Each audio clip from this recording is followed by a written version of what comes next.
接续前2集北海道淡季划算旅游系列，这集我们将一路自驾南下函馆沿途景点，途中会带你们闯入几乎没有台湾 YouTuber 开箱过的秘境，号称小英国白崖的乙部町。当然，沿途的在地海鲜美食也不放过。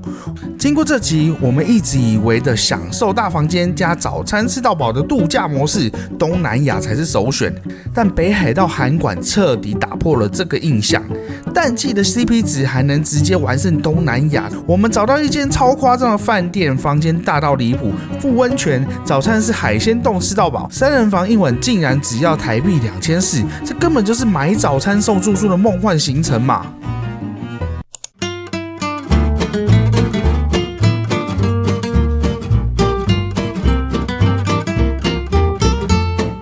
这里是长万部38饭店，很特别的店名，就是那个38。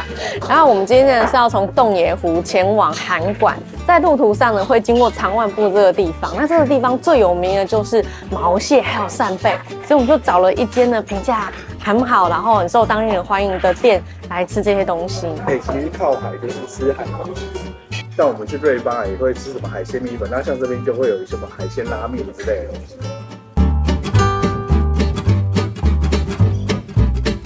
这一碗是炒饭，你以为它是普通的炒饭吗？不是，它上面有蟹肉，应该是真的蟹肉啦，总不是来到这边，对，总不是来这边还放什么罐头或者加工品给你吧？我跟你讲，这边最有名就是螃蟹便当，那个便当里面的蟹肉是风干后的那种蟹肉，所以很多人说太干了。那它这一间的饭上面就是新鲜蟹肉，就是一个海鲜过剩的城市的做法。拿去一点嘛，这个950块，950块日币哦。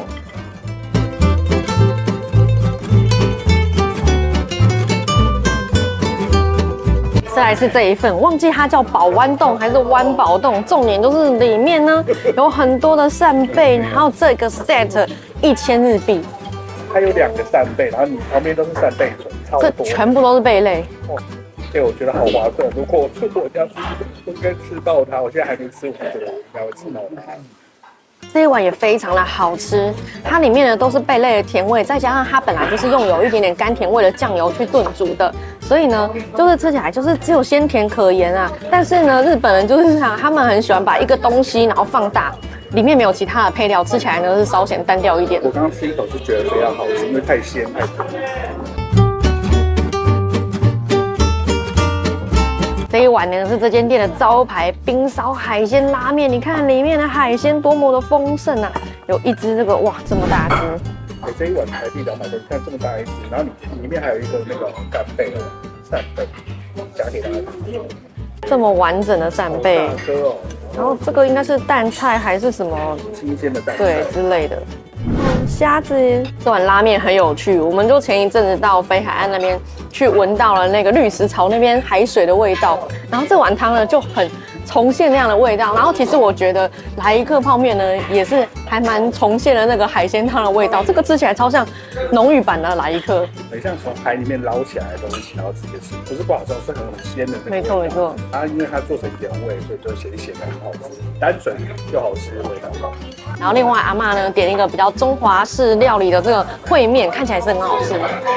我们吃完再跟大家讲。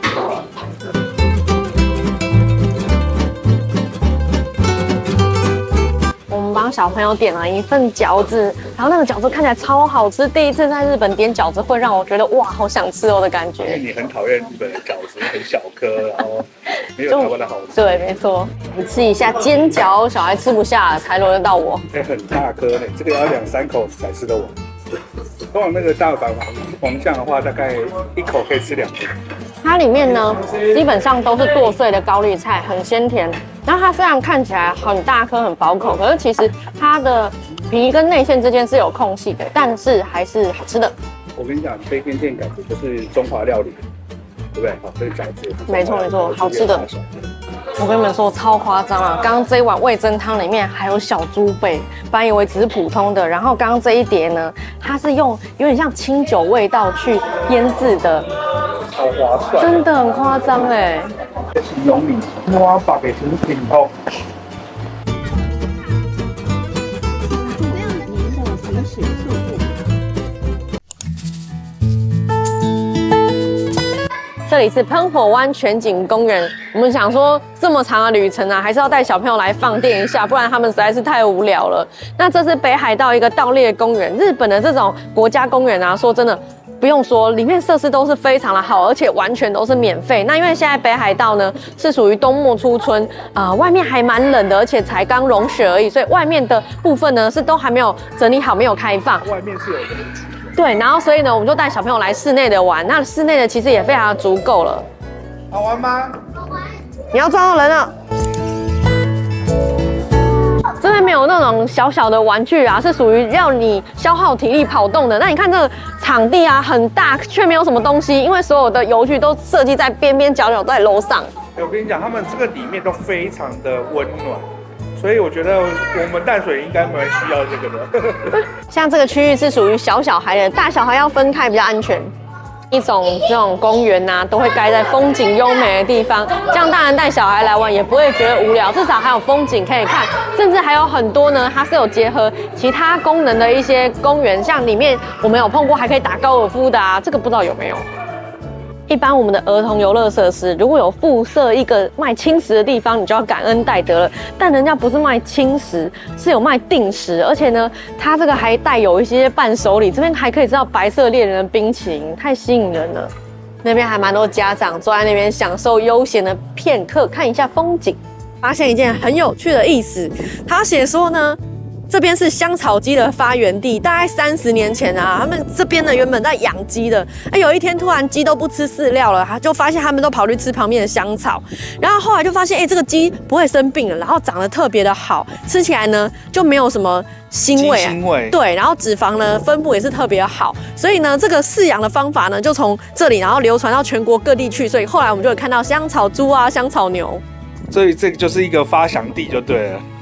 我们现在来到这里的欧米亚给店，发现里面就有不二家，然后现在看到才知道说，原来啊不二家就是在北海道的巴云町出生的。这里就是巴云町。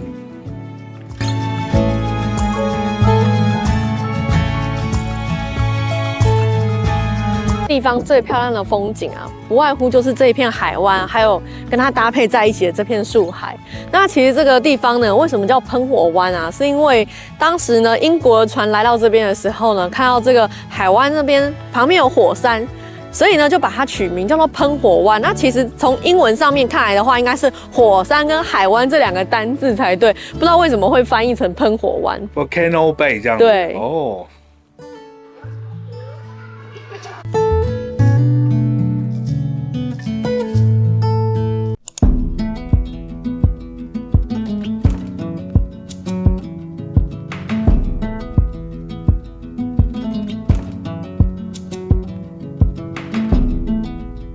我们在要去函馆的路上啊，绕路来了这个地方叫做同濑海岸。那这个地方还有一个奇怪的岩石，叫做库古里岩。人家说呢，这边呢它是一个延绵不断的白色的断崖，然后这个洞呢，它并呢不是自然形成的，是因为400多年前飞鱼业的需要去开凿出来的。然后我在看这个资料的时候，一直觉得非常的纳闷，怎么会是因为就是捕鱼的需要，然后而不是天然形成的，超级奇怪。而且在400多年前怎么去挖这个洞？那能查到的资料其实非常的少，因为其实这个地方我想应该外地游客很少会知道。大部分都是日本当地的游客，所以中文的资料有够少。那如果我讲错，大家知道的话呢，再麻烦帮我留言补充一下。有来过这边的人啊，很多人都说，可以来看看，因为这种断崖、白崖要在英国才看得到，他们觉得说，很像英国的白崖，所以就推荐大家来看。其实我来看的话，如果像我们平常住在北海岸的人，我就觉得，其实不会觉得差异很大。可是我觉得它跟石门那个还是不太一样，因为它的岩壁啊厚度其实并不厚，可能搞不好就这样。就这样的宽度而已，没有，是这一片。可是如果你看那个整座的话，那个白崖断层很特别。这边一整个延绵过去都是。对，所以我觉得如果你喜欢跑海边的话，我觉得可以来看看，我觉得蛮特别的。我们现在应该赶快跑了，因为我们站在那个巨人的脚旁边，你不觉得它真的很像巨人的脚？而且它的脚是那种2根脚趾头的，很像他们在穿那个夹脚拖要穿的那个袜子，有没有？就是会变成好像2根脚趾头这样子的。我等一下飞一下空拍给大家看，它基本上旁边的山壁啊，就是整个都是这个样子，然后放大版的。好啦，就带大家看一下，我觉得不是有很多人来北海道会来到这种地方，我就飞给大家看啦。With me and I will guarantee you're never lost among the crowd with me. Never lost among the crowd with me. Everywhere you go, I'll be.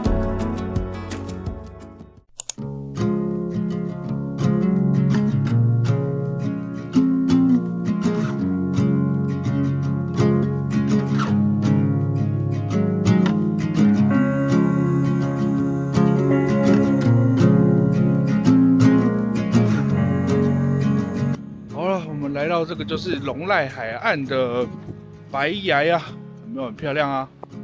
然后刚刚那边是它一个风化的地方，给大家看一下。哇，我等一下再继续飞这边空拍、近拍给大家看。那我觉得，如果你真的闲晃北海道很长的时间的话，我觉得是推荐来的，因为真的蛮特别的，没有在别的地方看到。那如果你真的想要看这个，搞不好要跑到英国，虽然说可能没有像英国那么壮观呐。好，给大家参考一下，这个我觉得应该蛮少 YouTuber 有拍过的。我算是第一个吗？应该不是啦。啊，你看，就是那道光，大家有看过这个广告吗？秋太还是决定来看一下了。你觉得有漂亮吗？还蛮特别，但你要说多漂亮吗？我觉得见仁见智的。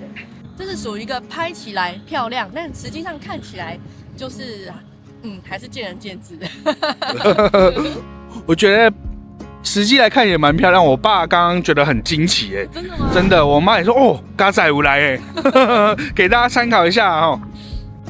这其实应该要下去看才会更壮观一点，因为毕竟是仰望嘛，对不对？会感觉到那个壁那个什么岩壁非常的高，给它沉浸式的感觉。我觉得这么冷门的地方，竟然盖一个这么新、这么赞的厕所，它是有企图心的。不错，不错，不错！我觉得这将来大概在5到10年内会是一个大景点。评断日本景点热不热门的一个重点，就是它的厕所设备有多厉害。通常呢，就是如果你那个厕所里面有暖气，马桶盖是热的，然后还有热水，哇，这个景点超厉害。你不是说他刚刚有多厉害？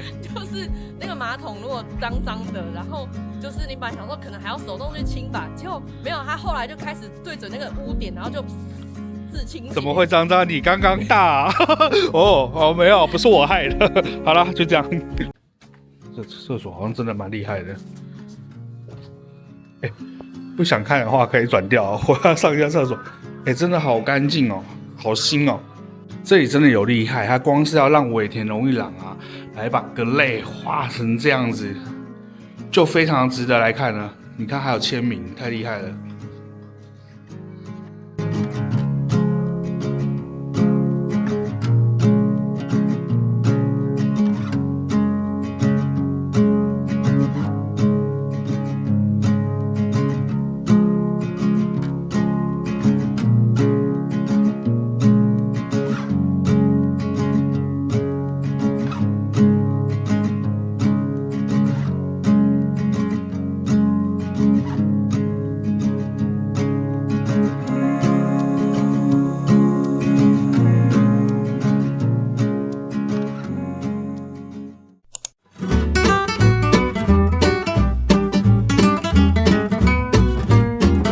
来北海道这么多次，我都还没有吃到小丑汉堡，今天终于可以吃到了。你来补考一下，很划算这个很大一个我很久没吃了，我都已经忘记它这么大一个。我们算了下价钱呢，觉得应该是跟吃摩斯汉堡差不多的。然后刚刚想说，跑来吃汉堡，阿公阿嬷可能会不太习惯，结果没想到也有冻饭可以吃，而且很划算。对，我们点了一个炸鸡便当跟一个猪排饭，然后那个饭类的大概就是落在800、900块，7到900，不是6到900块日币之间。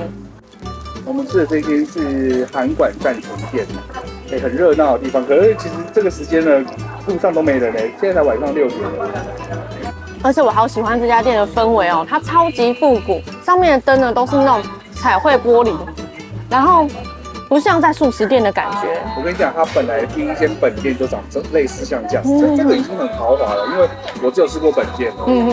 然后它就是，我跟你讲，它门口啊都摆一些欧米茄，就是它已经出了自己的衣服啊、自己的纪念品了。我以前的时候好像还没有这样，而且它没有什么涨价。这家店长得很像那种明星西餐厅那样子，复古老式的。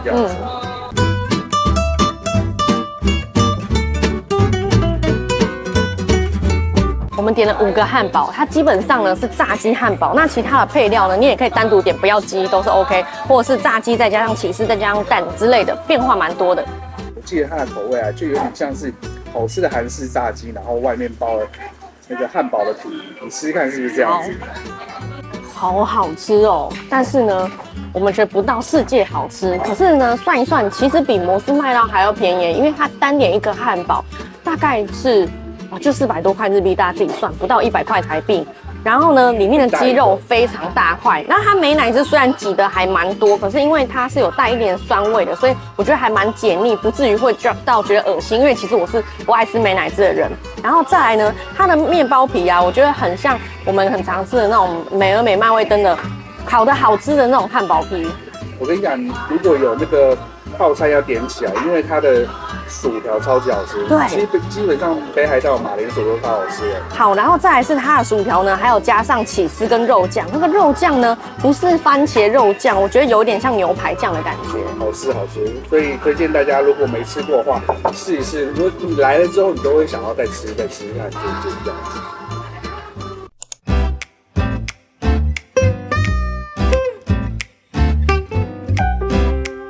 我们今天入住韩馆的 Global View Hotel， 那明天一样会有海鲜冻 buffet 的早餐，然后房间好像还蛮大的，我们等一下去看看。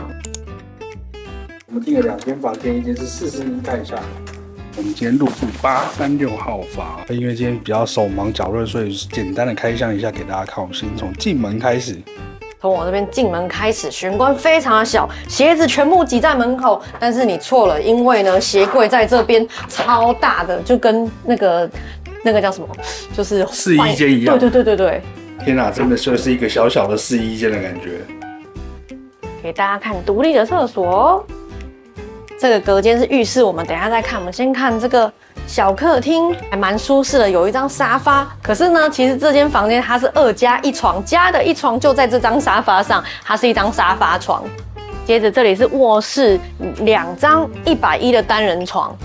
来看一下它的衣柜，其实蛮大的，也可以叫小孩进去睡就好了。这个很想要把自己家的装潢也弄成这个样子，这种很方便呢。对啊。然后下面有一张床，它是给我铺沙发床的。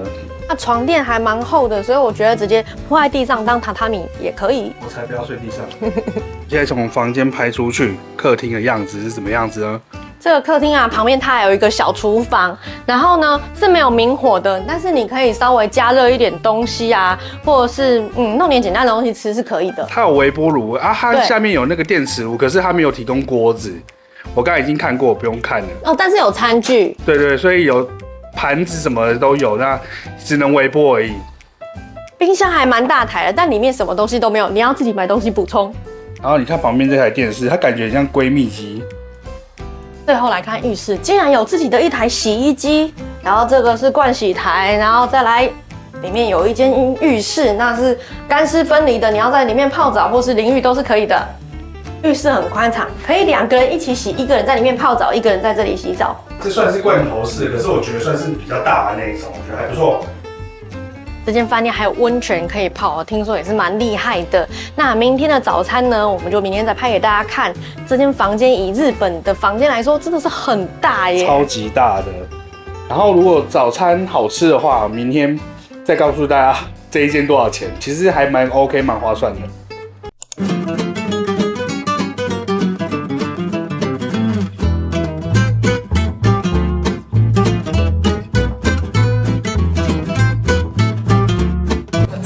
吃早餐，早餐超豪华的，所以呢，它的早餐要分时段，不然的话，餐厅太小，容纳不下那么多人。跟你讲，最让我惊讶的是，它竟然早餐还有配酒，而且不是随便呢，就是红酒、白酒、清酒3种让你选的。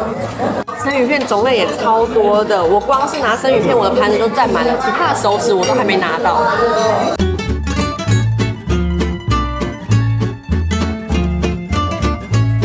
熟食的部分其实也很厉害哦，这个是先生拿的，他们有这个小卷包饭还是鱿鱼包饭的东西。我刚好先吃一口炸鱼排了，炸鱼排非常好吃，而且他们的保温呢做得非常的好。然后它其他旁边这些也是感觉非常的棒，它有一个那个牛肉片，看起来很厉害。我等一下再拿。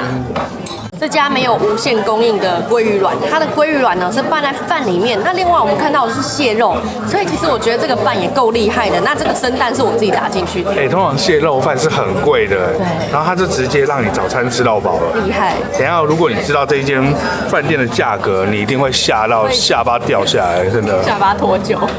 好了，我们就先吃一次，跟大家讲最后的心得怎么样。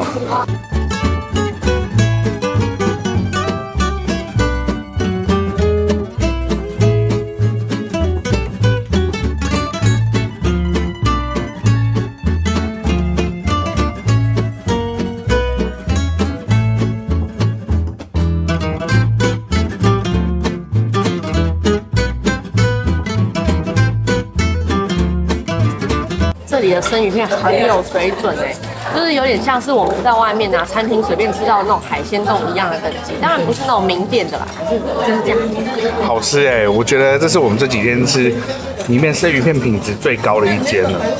其实口味也是这间最棒的。烟熏的煎鱼超级好吃的，恰到好处。通常这种东西都给你就是袅袅的这种，结果它很新鲜，很好吃。很好吃，就连鲑鱼看起来不怎么样，但吃起来是比其他的好吃很多。我跟你讲，那个鲔鱼泥啊也很厉害，就是吃起来就是很鲜活。一般最不喜欢吃的就会是这种东西，但是它超好吃。这也很过分哎，这也很好吃哎。它肉超肥的，我还没吃到，不过看起来是真的不错。真的好吃，真的好吃。早餐吃饱啦，真的非常的满足。这样的阵容呢，就算放到晚餐来，我也不会觉得是太简单的。在讨论，如果在台湾的话，这样的早餐呢，我们愿意花一个人600块的价钱吃，那这样我们家一家4口6、4、24，2400，我们这一晚呢，住宿的价钱应该还不到2400。对，它3人房。对啊，而且我跟你讲，今天是什么，你知道吗？礼拜6的晚上，礼拜天的早上。对，所以是假日的价格才这样子哦。如果平日的话，还会再便宜一些。所以又来了，到底是住宿送早餐，还是早餐送住宿呢？对，而且我们昨天住宿也非常的舒服。对，那个房间其实我觉得有让我好像去泰国度假的感觉。泰国度假的饭店就是，应该是说公寓型饭店长那个样子。我觉得如果你要在泰国住到这样子，然后吃到这样早餐，我觉得可能会比这个价钱还要高。所以我觉得这里超棒。我如果哪一天有空，我会专程跑到韩馆来住这个，我都会觉得很棒这样子。我们只有2个人的话，我们可以订双人房就好，那个才1000多，不到2000，好便宜，含早餐，那夸张。我会觉得有点羞愧。平日来住，这个早餐太厉害了。忘了讲它的温泉，它温泉也很棒，比我们前几天住那个阿帕的再差一点，因为阿帕那太强了。这个也是室内室外都有，我给80分的温泉。好啦，我们这一集就先到这边啦。这间住宿真的非常推荐，因为不止房间不错，他们的早餐也是真的超好吃的，绝对值得来住上一晚。